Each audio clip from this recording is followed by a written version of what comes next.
Hello বন্ধুরা, এত সুন্দর একটা মাছের নিরামিষ ঝোল আমি কী করে বানালাম সেটাই তোমাদের সঙ্গে শেয়ার করতে চলে এসেছি।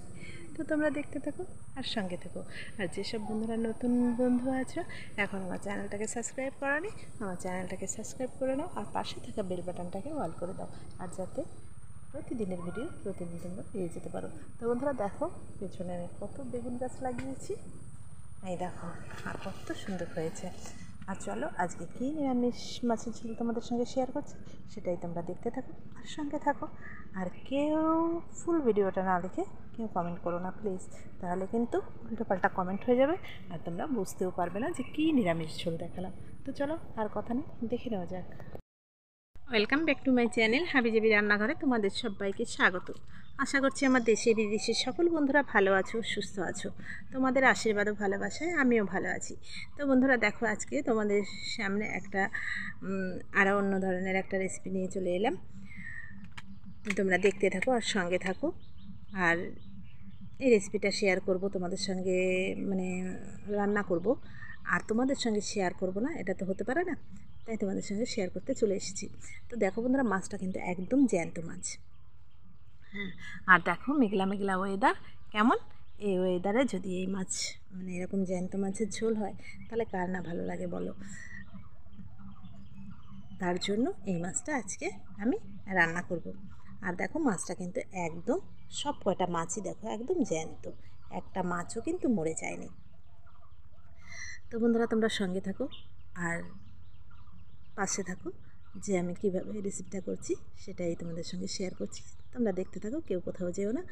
তবে এই মুহূর্তে আমি মাছটা কেটে ধুয়ে পরিষ্কার করে নিই। আর এখনও যেসব নতুন নতুন বন্ধুরা আমার চ্যানেলটাকে সাবস্ক্রাইব করোনি, আমার চ্যানেলটাকে সাবস্ক্রাইব করে নিও আর পাশে থাকা বেল বাটনটাকে অল করে দিও, যাতে প্রতিদিনের ভিডিও প্রতিদিন পেয়ে যেতে পারো। তো চলো বন্ধুরা, আর কথা নেই, মাছটা কেটে ধুয়ে নিই, তারপরে আবার কথা হবে রান্না করতে করতে। আর যত সিম্পল রেসিপি দেখতে চাও, তত মানে সবাই যারা যারা সিম্পল রেসিপিগুলো পছন্দ করো, তারা আমার চ্যানেলটাকে ফলো করো। আর দেখো একদম সিম্পল, একদম কোনো মানে মশলাপাতি না, কিছু না, মানে এত নর্মালি রান্না করেও যে এত সুস্বাদুভাবে খাওয়া যায়, সেটাই আমি তোমাদের সামনে তুলে ধরছি বা শেয়ার করছি। তো চলো, আর বেশি কথা নয়, তোমাদের সময় নষ্ট করব না, চলো মাছটা কেটে ধুয়ে পরিষ্কার করে নিই। যাই দুর্গা বেগুন তুলে লইয়া আহি।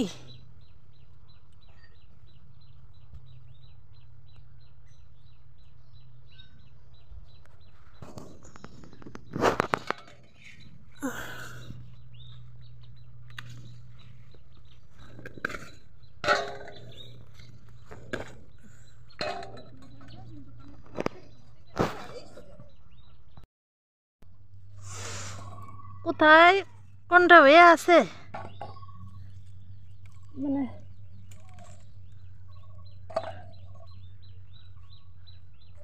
তুলবো তুলবো করে তোলাই হয় না, খাওয়াই হয় না। আবার এদিকে বড়গুলো মানে হয়ে যাচ্ছে।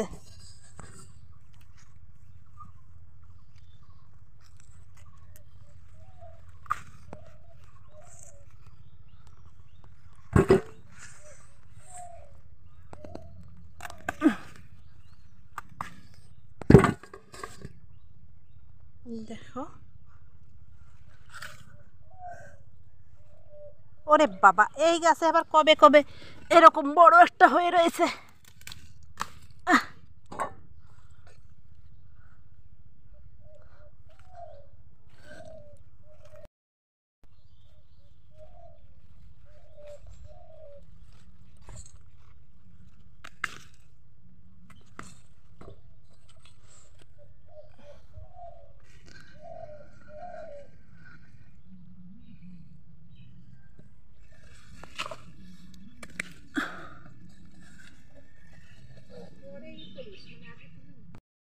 দেখো বেগুন তোলা হয়ে গেল, দেখো কত বেগুন তুলে নিয়ে এসছি। তো দেখো আমি এখানে কচুরলতি বেছে নিয়েছি, এখানে দেখো আমি বেগুন তুলে নিয়েছি, এখানে আলু নিয়েছি, আর বেগুন দেখো আমি 2 রকমের বেগুন তুলেছি।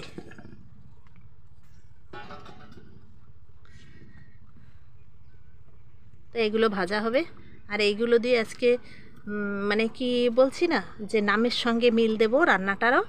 তো দেখো এটা আজকে আমি সেই নিরামিষ মাছের ঝোল বানাবো। দেখো তাহলে এই দেখো পটলও নিয়ে নিলাম। এবার তোমরা সবাই দেখতে থাকো আর সঙ্গে থাকো। আমি এগুলো পটলগুলো ছাড়িয়ে নিই, আলুগুলো ভালো করে ছাড়িয়ে কেটে নিই। মজা, বৃষ্টি কিন্তু নেমে গেছে। আমি রান্না করতে করতে তোমাদের বলছিলাম যে দেখো মেঘ করেছে আর দেখো বৃষ্টিও নেমে গেছে। তা এখন দেখো আমি মাছগুলোও কেটে নিয়েছি, ধুয়ে নিয়েছি। এখানে আমি সবজিও কেটে নিয়েছি, আলু পটল। এবার আমি বেগুনটা কাটবো আর মাছটা এখন আমি নুন হলুদ মাখিয়ে নিচ্ছি। মাছটা আমি ভেজে নেব। জোর বৃষ্টি হচ্ছে, দেখেছো? তো দেখো বন্ধুরা, আমি কড়াইটা বসিয়ে দিয়েছি। কড়াইটা গরমও হয়ে গেছে, আমি তেলটা দিয়ে দিচ্ছি।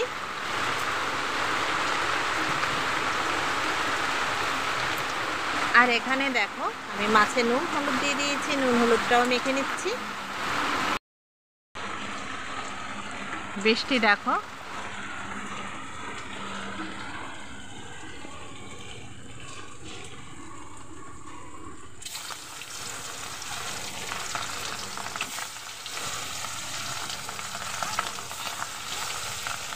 এই জ্যান্ত মাছ দিয়ে এইভাবে যদি তোমরা রান্না করো, রান্নাটা কিন্তু সম্পূর্ণই অন্যরকম। একটু দেখতে থাকো।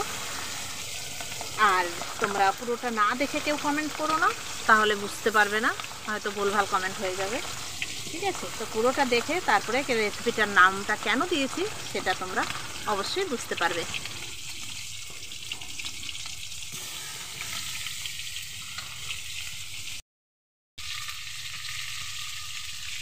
তো দেখো মাছটা আমার ভাজা হয়ে গেছে, এবার আমি নামিয়ে নেব।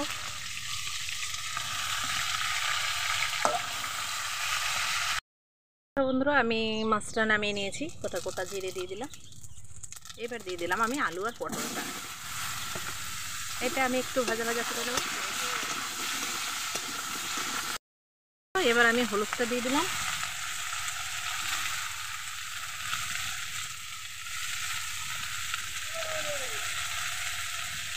লবণটাও দিয়ে দিলাম, আমি সামান্য আদা বাটা নিয়ে আমি ভালো করে আর একটু কষিয়ে নেব, যাতে আদার কাঁচা গন্ধটা না থাকে।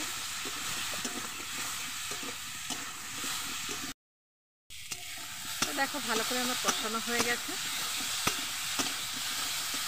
এই মুহূর্তে আমি কিছু কাঁচা লঙ্কা দেখো থেতো করে নিয়েছি, এটা দিয়ে দেবো।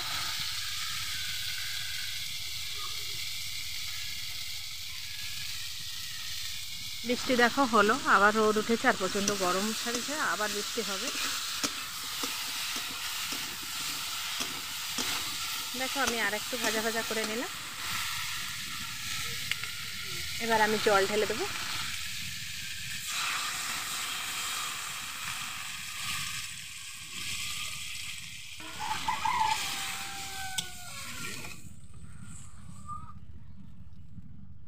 এবার সবজিটা আমি একটু ঢেকে দেবো। দেখো আমি তরকারির ঢাকাটা তুলে নিয়েছি। এবার এই যে কিছু বেগুন, এই বেগুনটা আমি দিয়ে দেবো। তবে তোমাদের নিরামিষ রেসিপি কেন বললাম যে নিরামিষ মাছের ঝোল, তো নিরামিষ মাছের ঝোল আবার কী করে হয়, তো সেটাই আমি তোমাদের সঙ্গে করছি। আর কেন এটা নাম দিলাম সেটা অবশ্যই আমি ভিডিওর লাস্টে বলে দেবো। অবশ্যই তোমরা শেষ পর্যন্ত দেখে কমেন্ট করো আমাকে। তার আগে কিন্তু কেউ উল্টো পাল্টা কমেন্ট করো না, কেমন? দেখুন বেগুনটা দিয়েও আমার বেশ ইয়ে হয়ে গেছে, তরকারিটা ফুটে গেছে। এবার আমি এই সময় মাছটা দিয়ে দেবো।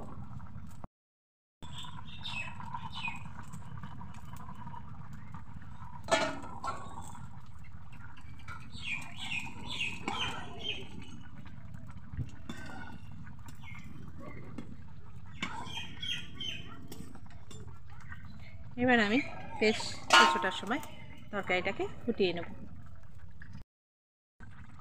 তো দেখো বন্ধুরা, তরকারিটা কিন্তু আমার রেডি হয়ে গেছে। এইটুকু ঝোল আমি রাখবো, সবজি সবই সিদ্ধ হয়ে গেছে। তো দেখো বন্ধুরা, তরকারিটা কিন্তু আমার রেডি হয়ে গেছে। আর এখানে আমি একটু জিরে ধনের গুঁড়ো দিয়েছি, আর সামান্য একটু সানরাইজ গরম মশলার গুঁড়ো দিয়ে দিচ্ছি, সামান্য হালকা দিয়ে দিচ্ছি, কারণ পাঙাশ মাছ বুঝতেই পেরেছো। তো দেখো তরকারিটা আমার পারফেক্ট রেডি হয়ে গেছে, এবার আমি নামিয়ে নিচ্ছি। তোমাদের কার কেমন লাগলো অবশ্যই আমাকে বলো কমেন্ট করে। আর পাঙাশ মাছে আমি মানে নিরামিষ সেই জন্যই বলেছি, দেখো 2-3 রকম সবজি দিয়ে তরকারিটা করেছি। মাছের ঝোল সাধারণত একটা আনাজ দিয়ে বা 2টো আনাজ দিয়ে করে, কিন্তু আমি এখানে 3টে আনাজ ব্যবহার করেছি। দেখে নাও। তো দেখো তরকারি কালারটা কত সুন্দর এসেছে।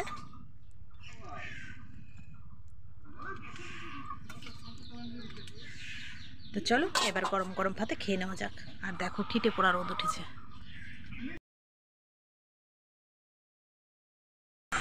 বিশাল ভালো হয়েছে খেতে, বিশাল ভালো হয়েছে, খুব ভালো হয়েছে। আপনারাও চেষ্টা করুন। তো বন্ধুরা তোমাদেরও চেষ্টা করতে বলছে আমার মেয়ে, তোমরাও চেষ্টা করে দেখো। আর খেতে খুবই ভালো হয়েছে। তো চলো আজকে এখানেই শেষ করছি, আবার অন্য কোনো দিন অন্য কোনো ভিডিও নিয়ে। টাটা, সবাই ভালো থেকো। আর নিরামিষ মাছের ঝোল কেন বলেছি অবশ্যই তোমাদের সেটা বলে দিয়েছি, যে 2-3 রকমের সবজি দিয়ে করেছি বলে সেই জন্য নিরামিষ মাছের ঝোল বলেছি। তো চলো টাটা, বাই বাই, সবাই ভালো থেকো।